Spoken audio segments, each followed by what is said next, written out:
20 বছরে 20টা সূরা মুখস্থ করেছেন? কথা বলেন, ভয় পাচ্ছেন? 20 বছরে 20টা সূরা কি মুখস্থ করেছেন কখনো? 20টা হাদিস বলতে পারবেন? 20 জন সাহাবীর নাম বলতে পারবেন? নবীজির 11 জন স্ত্রীর নাম বলতে পারবেন? নবী সাল্লাল্লাহু আলাইহি ওয়াসাল্লামের জীবনী গ্রন্থ 2টার নাম বলতে পারবেন? কি করলেন সারা 20 বছর ধরে পড়াশোনা করে? কি পড়লেন সারা 20 বছর ধরে? এই যুব সমাজ কি দাজ্জালের বিরুদ্ধে দাঁড়াতে পারবে কখনো? ইহুদি খ্রিস্টান মুশরিকদের যে ঐক্য, এদের বিরুদ্ধে এরা দাঁড়াতে পারবে? এরা আল্লাহর পথে জিহাদ করবে কখনো? তাই মনে হয় আপনার? সুবহানাল্লাহ। কথাগুলো আমি আঘাত করতে এখানে আসিনি, আমি শুধু আপনাদের বিবেকটা জাগ্রত করতে এসেছি যে এমন একটা এডুকেশন সিস্টেম আপনাকে পড়াশোনা করিয়েছে যাতে করে আপনি আল্লাহর পথ থেকে সরে গেছেন এবং ইসলামের বুনিয়াদী বিষয়গুলো সম্পর্কে আপনার জ্ঞান নাই। ওযুর ফরজ কয়টা বলতে পারে না যুবক ছেলে, নামাজের ফরজ কয়টা, ওয়াজিব কয়টা বলতে পারে না। এই যুব সমাজ কিভাবে এদের বিরুদ্ধে দাঁড়াবে বলেন? নিজেকে প্রশ্ন করেন।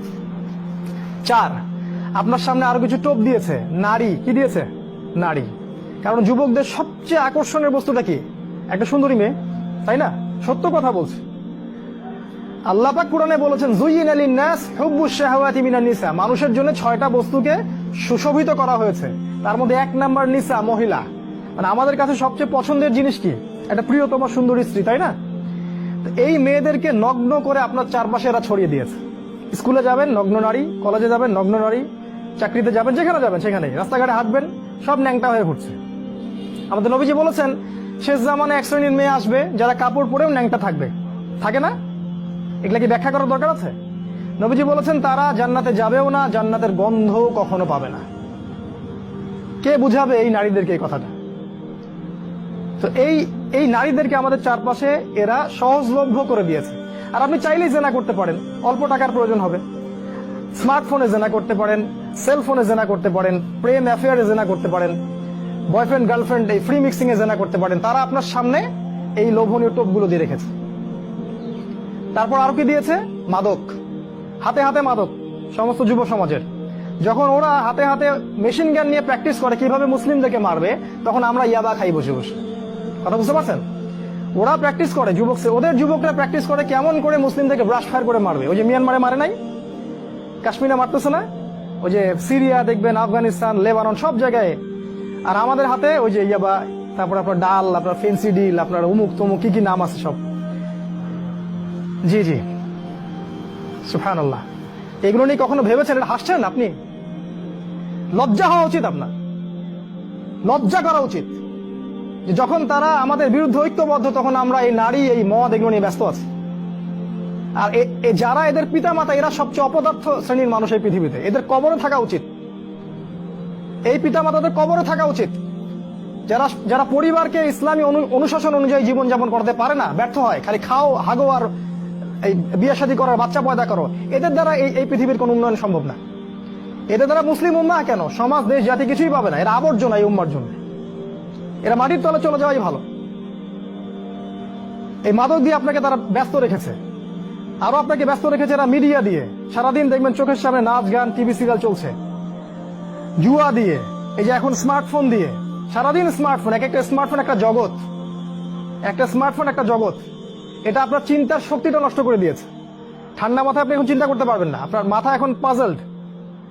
ইউটিউব দিয়ে, ফেসবুকিং দিয়ে, জেনা দিয়ে, মদ দিয়ে, এই সব কিছু দিয়ে তারা আপনাকে ব্যস্ত রেখেছে। এর ফলে কি হয়েছে জানেন?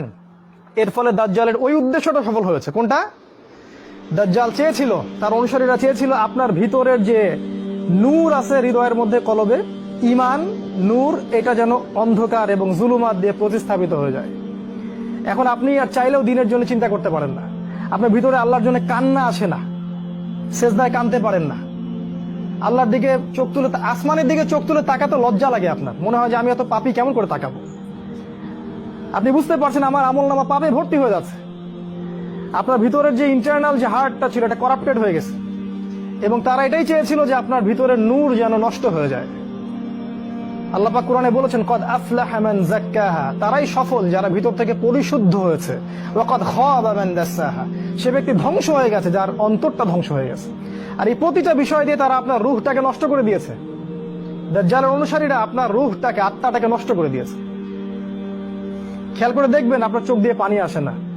একটা অন্যায় পাশে দেখলে আপনার গায়ের রক্ত গরম হয়ে যায় না। উম্মার মানুষদেরকে যখন অন্যায়ভাবে হত্যা করা হচ্ছে, আপনার ভিতরে কোনো ফিলিংস জাগে না। আপনি খেয়াল করে দেখবেন যে আপনি ঘন্টার পর ঘন্টা পর্নোগ্রাফি দেখছেন, জিনা দেখছেন, 3x দেখছেন, কিন্তু আপনার ভিতরে কোনো ফিলিংস কাজ করে না, মানে কোনো অনুশোচনা কাজ করে না, কারণ আপনার ভিতরটা নষ্ট করে দিয়েছে তারা। আল্লাহ রসুল বলেছেন, যখন মানুষ একটা পাপ করে কলবে একটা দাগ পড়ে, আরেকটা পাপ করে আরেকটা দাগ পড়ে, আরেকটা পাপ করে আরেকটা দাগ পড়ে। যদি তওবা করে দাগ উঠে যায়, তওবা না করলে দাগ পড়তেই থাকে পড়তেই থাকে, এক পর্যায়ে এই কলবটা দুর্গন্ধযুক্ত কলব হয়ে যায়।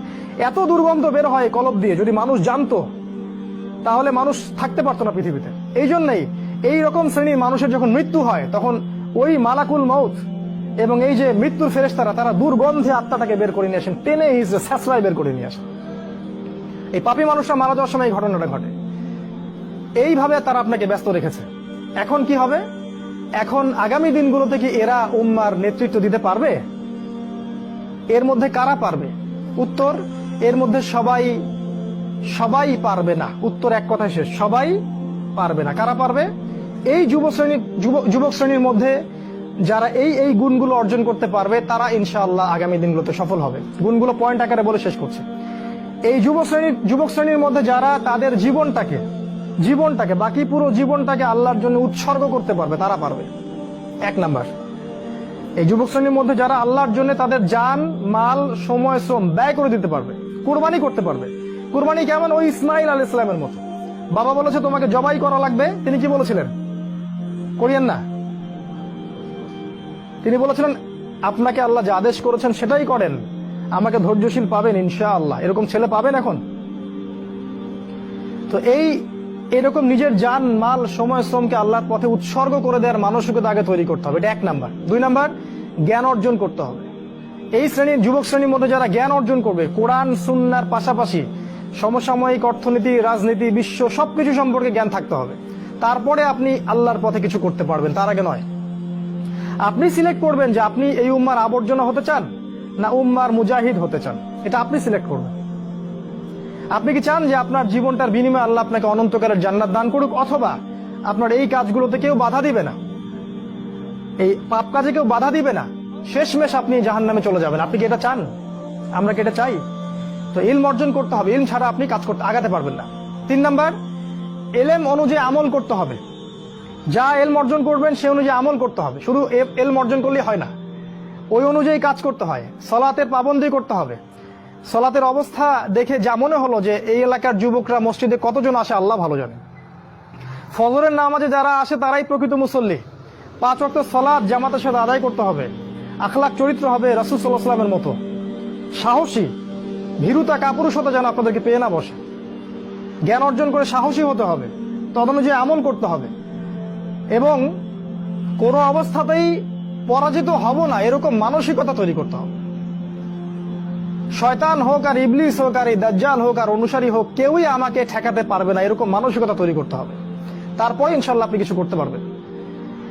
প্রতিটা ইবাদত বন্দিগির ব্যাপারে সচেতন হওয়ার চেষ্টা করতে হবে, এটা হচ্ছে আপনার জানা অনুযায়ী আমল। 4 নাম্বার, আদর্শ পরিবার গঠন করতে হবে। জিনা বাদ দিয়ে ছেড়ে দিয়ে তওবা করে ফিরে আসেন, বাবা মাকে বলেন যে আমাকে বিয়ে দিন। আর বাবা মার উচিত তাদের বিয়েটা সহজ করে দেয়া। বিয়ে করুন, সংসার গঠন করুন, দিনদার নেককার ছেলে মেয়েদেরকে বিয়ে করুন এবং সুসন্তান জন্ম দিন, তাদেরকে আল্লাহর পথে দায়ী মুজাহিদ হিসেবে তৈরি করুন। 5, হালাল রিজিকের ব্যবস্থা করুন। ওই হারাম ব্যাংকিং সেক্টর থেকে চাকরি থেকে রিজাইন দিয়ে দিন। যে সেক্টরে হারাম আছে, ঘুষ আছে, সুদ আছে, সব ছেড়ে দিন। কার জন্য ছাড়বেন? আল্লাহর জন্য ছাড়বেন। মনে রাখবেন, রিজিকের মালিক আল্লাহ, আপনি আপনার রিজিকের মালিক নন। আপনি আল্লাহর জন্য যদি কিছু করেন, আল্লাহ পাক আপনাকে তার চেয়ে বহুগুণ দিতে পারেন। এই বিশ্বাস রেখে প্রয়োজনে সবজি বিক্রি করেন, কৃষি কাজ করেন, মৎস্য খামার করেন, ছাগলের খামার করেন, তাও ভালো। তারপরেও হারাম রিজিকের দিকে যাবেন না। অনুরোধ করছি ভিতর থেকে, মানে আল্লাহর দোহাই দিয়ে অনুরোধ করছি, হারাম রিজিকে যাবেন না। সারা জীবনের ইবাদত নষ্ট হয়ে যাবে, সারা জীবনের। যে ব্যক্তির ইবাদতে এতটুকু সুদের টাকা আছে, ওর ইবাদত কবুল হয় না। জানেন না সুদ খাইলে মায়ের সাথে জেনা হয়? এটা জানেন না যে সুদ খাইলে 36টা মেয়েকে ধর্ষণ করা হয়, আল্লাহ এবং তার রাসূলের সাথে যুদ্ধ করা হয় সুদ খাইলে? দিব্যি খাচ্ছি, প্রতিটা গ্রামে এখন সুদী এনজিও, 6 লাখ সমিতি আর এনজিও, সমিতি আর এনজিও। হালাল রিজিকের অন্বেষণ করুন, এটা হচ্ছে 5। 6 নাম্বার, আল্লাহর পথে সময় ব্যয় করেন। আপনি কোন মাযহাব, কোন তরিকা, কি ফলো করেন সেটা নিয়ে আমি কথা বলতে এখানে আসিনি। আপনি আল্লাহর পথে সময় দেন, যে যেখানে আছেন সেখান থেকে আল্লাহর পথে কিছু করেন, প্রজেক্ট হাতে নেন, কিছু করেন। এলাকার